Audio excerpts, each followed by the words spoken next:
Saturday and Sunday of this current week, the first week of November. And fall has made itself known real fast this week. Northeast winds started on Wednesday. They're probably blowing 15 to 20. And Thursday, cranked up a little bit more northeast, 20 with higher gust. And for Friday, they're calling for northeast starting off about 20, increasing up to 30 miles an hour, guys, with gusts possibly in the 40s. And then the fun part, I just looked at the wind forecast right before I came on. Saturday, northeast, 30 up to 40 miles an hour. And they're saying there could be gusts mid-50s at the beach here in Northeast Florida. I wasn't expecting that in the forecast when I looked at the wind forecast, because when I looked through it earlier Thursday morning, it wasn't showing that. It was showing, northeast 30, gust to 40. But now we're talking into the 50 mile per hour range. So this must be a pretty fast developing low pressure that's going to cut across and start forming. And then Sunday it switches over to the northwest, 15 to 25, but the surf's still going to be up. So if you're planning on surf fishing this week, you better have some good dreams, because that might be the only place the surf fishing will be taking place, unless you have about a 10-ounce Sputnik, and even that might not hold. Surf, when I checked it out Thursday afternoon, it was already about 3 to 5. Some serious beach erosion already going on. The good thing I will say out of all of this is sometime next week, hopefully Tuesday, Wednesday, there should be some massive sloughs and cuts up and down the beaches here in Northeast Florida, and even further south, get down to Flagler and below there, because this is going to affect a good portion of the Florida East Coast, probably about the middle up. A lot of northeast winds with a lot of swells coming out of the northeast, and then you got extremely high tides on top of that, so that water's really going to be pushing. The beach will be different. So if you found a good cut or slew of fish this past week, you could probably kiss it goodbye, because it won't be there, but there may be one even bigger there. So we got to hope for that. What I would suggest is Monday, if you have time at the low tide, go check out the beach and see where you want to fish. The problem is the surf is still going to be Monday and Tuesday, possibly up to 4 to 5 foot. That's what they're calling. Hopefully it'll drop drastically, because we don't want to miss too much fishing time with the way the pompano will be pushing to the south now. I was just checking water temperatures up in North Carolina. You're looking at like 69, 68, 67 water temps. So those pompano in the Carolinas will really be pushing south. And with this northeaster, this low pressure system that's going to sort of skirt up the coast, that'll help them move down this way a lot faster. So hopefully next week, guys, I think if the water cleans up, we should see quite a few good catches of pompano and big whiting. Redfish should be abundant in the surf as well. The mullet that are in the river will really be pushing out now. The first few days it calms down enough in shallow, the shallow should be covered in mullet, and redfish should be all behind them. Speckled trout, bluefish should still be Spanish, because our water temperatures here right now as it stands are 75 in the Jacks Beach, Ponte Vedra area. You go to the north, Fernandina, it's 73, 74. A little bit south, Flagler, running about 77. So we're all in a good range. I do expect that to drop though, because I think Saturday, the high might only be like 60 and even lower than that. So we'll probably see a couple degree temperature water change come into Sunday into Monday, but we don't usually look ahead to the next week. But I would look, if the wind forecast holds up, we got a lot of favorable winds next week, so it'll help calm it down. But the swell is going to be there. So what I suggest, and what I'm going to be doing this weekend, is tying more rigs, more pompano rigs, more whiting rigs, and checking my reels, see if any of them need any new braid on it or new mono, and checking on my tackle, make sure I got all the right stuff, so I don't want to be out on the beach catching fish and then run out of something and don't have it. That is not a fun thing to have.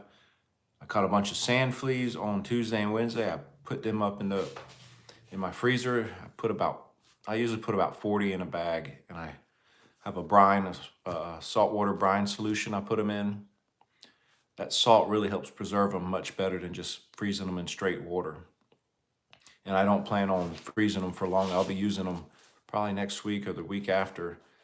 If you've been following our page for any amount of time, you know the last few weeks, the sand fleas have been pretty hard to find, but man, on Tuesday and Wednesday, they really showed up pretty good. I found a good beach up here in Northeast Florida. It's very, there's a substantial slope. Well, at least there was. That may be gone as well. And they were on the high tide sitting on that slope. Low tide, hard to find. On the high tide, so maybe they're just buried down deep into the sand, and when the tide comes in, they're popping up. I really don't know because, yes, John, yes. Me and Chip have discussed it, and we'll be doing something. And remember, when the pier does open, you'll see me out there a lot. So if you have questions and you see me, you're more than welcome to come up and ask me. I'm willing to help. You know what I mean? I'm not gonna just put on my hoodie and hide, right? Can't really fish like that anyway. So we'll one of the biggest things too that we look at that. I need to get a haircut. My hair is growing too long. One of the biggest things with pier fishing and even surf fishing is etiquette. And we'll go over that at the next seminar. Me and Chip really want to have another seminar this November for the surf fishing. But we keep hearing from friends and other fishermen, you know, they're asking how to handle a certain situation with other fishermen coming on top of them and fishing. We'll go over that. I mean, obviously, when you go out to fish, you don't want to end up in an argument or a fight with someone and then it ruins your whole day of fishing. But, you know, as fishermen, and we all have the same love for catching fish, I hope, and enjoying it. We just need to be very respectful of each other. You know, if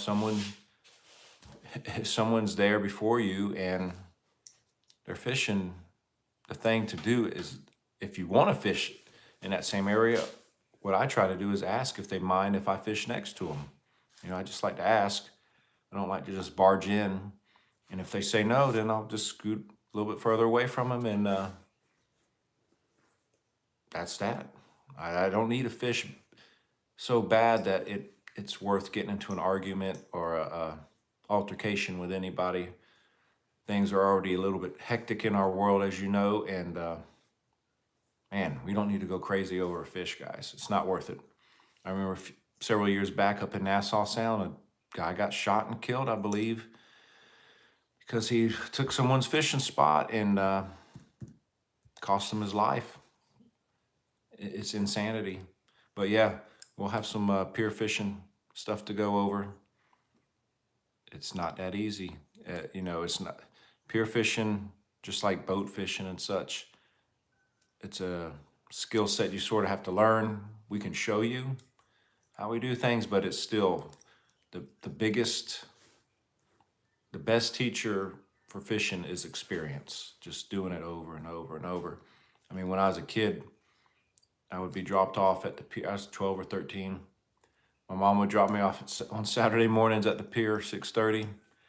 I wouldn't go home till about 7:30 or 8 most Saturdays. And all I did, just fished and fished hard and watched all the guys who were catching and try to figure out what they were doing and then try to improve on what they were doing. And sometimes it worked, sometimes it didn't. Yes, Jeff, exactly. We don't own the beach. Just be respectful, you know. That's a little respect goes a long way, if you ask me. Just like with the surfers, I have a lot of friends who are surfers and fishermen, and one of the things I always do if I go any beach, I try to be at least 100 yards away from. If there's a surfer out in the water, I don't go anywhere near them. I try to be 100 yards away, especially if there's a current and if the current's causing them to drift and they drift in front of my lines, I don't cast until they drift by. And most of the time we don't have an issue.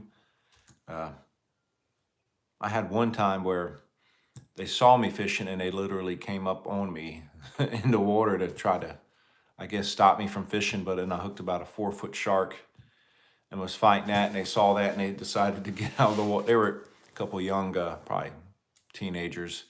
They thought they would be funny until they saw that shark, and then that ended their day. But whatever. Yep, respect definitely is appreciated.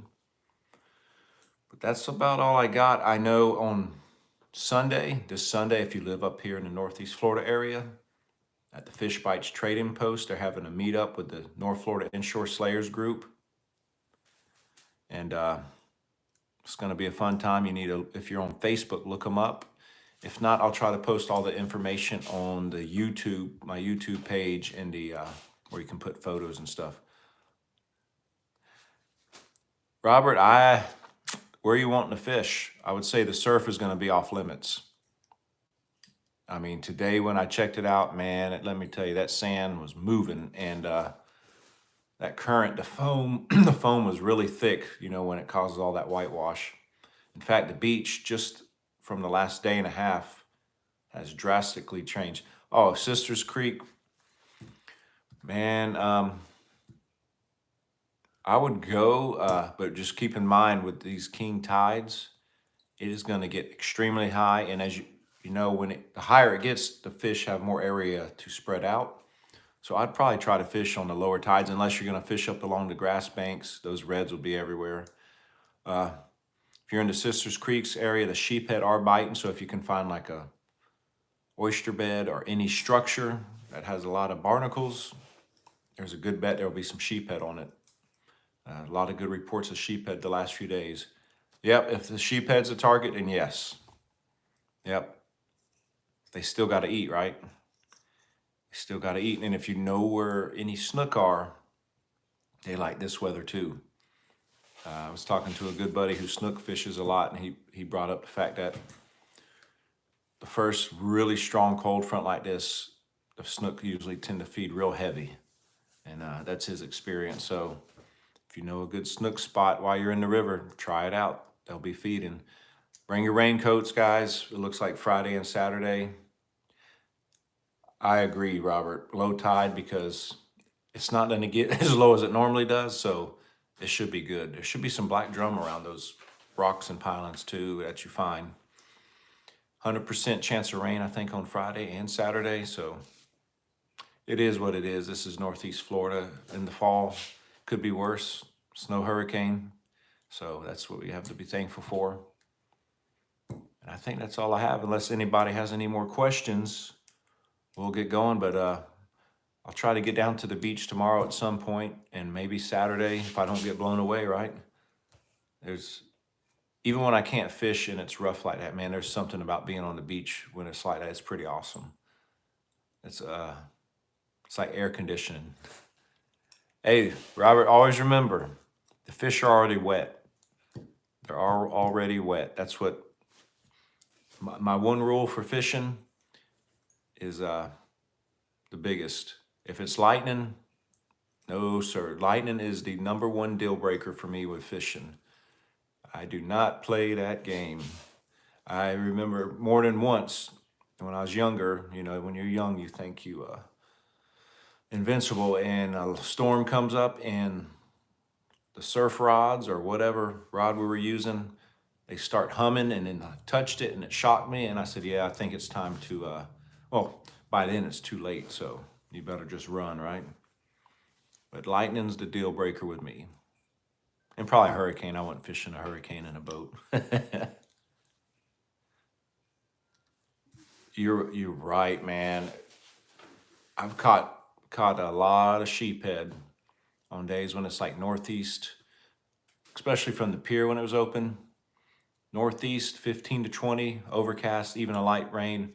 Dude, big drum, big redfish, big sheephead, tons of whiting, tons of pompano. And even going back into the summer, along the surf when we have clear water days, when the water's real clear, if it's a sunny day, you got to get out there early in the morning and late in the afternoon as the sun's going down.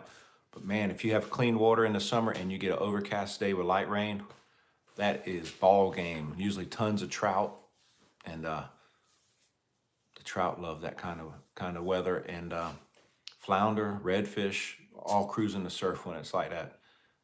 That clear water tends to push them away as the sun comes up, pushes them into deeper water. But if it's overcast, fisherman's paradise right there. Remember, too many people, I've learned over the years, a lot of people say, oh man, look at the weather, it's so nice, it's gonna be good for fishing. Not always. Some of the nastiest days are the best days for fishing. Yeah, sheephead are like that, man. Curtis, I use live shrimp all the time in the surf. I always, especially for the whiting, I shouldn't say they're live when I use them, but I usually buy 3 or 4 dozen, put them on ice, and then as it gets even colder, you know, the water temperature is around 60, 62, I soak them in that Diet Pepsi. But man, those whiting love the fresh river shrimp that we're getting right now. Break them into about 2 or 3 pieces. And I just pop the head off, but one thing you want to do is leave the legs, those little legs. They love those legs. And you can use the live shrimp on like a Carolina rig or a double dropper rig. Speckled trout will hit them. Drum, all of that will hit them. Pompano will hit them. What a lot. This time of year is the pompano are heading back our way. Yes, Robert, there have been, but it's been very scattered. There have been some 15, 16-inch fish caught, but very scattered. I do expect next week we should have some studs start showing up around the inlets. And remember, this time of year, as they head south, by the time they hit our inlets, what else is going on? The shrimp are also exiting our rivers usually. You'll see all the shrimp. I'm seeing them now, not tonight, but on the camera at the beach the last few nights, I've seen the shrimp boats out there, their lights going up and down. So you got to remember, as those pompano are coming through, that coincides with the shrimp leaving too. So what do you think they're eating coming out of the river? Fresh shrimp. Now in the springtime, you catch more of those pompano into clam and sand fleas, crab knuckles.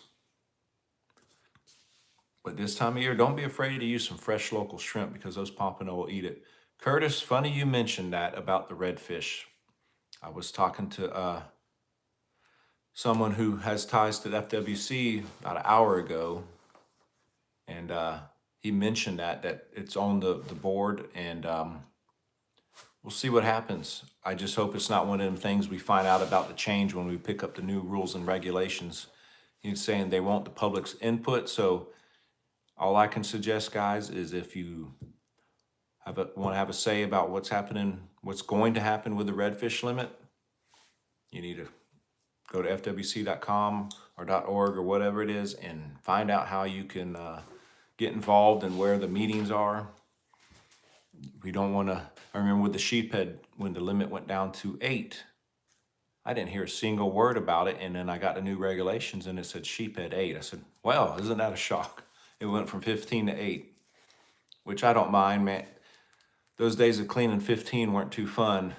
You have to sharpen your knife several times and just get this a lot of meat. 8 fish is plenty. 5 fish is plenty. Same with the flounder. 5 flounder. You catch 5 3 or 4 pound flounder. It's a ton of meat. Curtis, they really, I saw that they really do need to stock some redfish up here. Maybe they're afraid all the flounder in our creeks will eat them all. The tons of flounder. I mean, they're biting on the beach on sand fleas. We have the flounder biting so good. I imagine though, when the closed season is over, December 1st, we're gonna have a fun time trying to find flounder. They're gonna say, see you, sayonara. They're gonna be offshore. I think they'll be offshore by then. We'll see. I think there'll still be a few around, but I don't think it's gonna be like it has been. Things are changing. When we get these northeasters like this with a cold breeze, man, it can really get the fish moving. And I was looking back, last November, we didn't have anything like this until later on. We had the water was pretty much 75, 76, all the way up to about mid-December, because we were catching speckled trout on the beach the second week into December. So we had tons of mullet on the beach. There was a 37-inch snook caught last December in Jack's Beach, guys. I don't think that's happening this year. I think that water, we might actually get down into mid 60s by the end of November, which would be earlier than usual, but we'll see. We still may have another little warm spell, but it's not looking like it. But if that's all the questions, remember, you can always leave them in the comments. And Curtis, we will fish. I saw your comment. We will fish. Just not this weekend. We'll have to dream of fishing. Unless you go in the river, there's still mangrove snappers biting, redfish, speckled trout. Like I said, tons of flounder in the river. And plenty of sheephead. Hey, no problem, Curtis. I enjoy helping out, man. I just love to fish and want others to pick up that passion, man. Fishing's better than playing a video game to me, man. I remember as a kid trying to get friends to go fishing. They wanted to play the video games. They're lost. I was eating free seafood while they had to buy their McDonald's, I guess. All right, guys, y'all have a great weekend. We'll have some reports over the weekend and might have a few more of those little short 10-second reels up with some tips or something. Take it easy.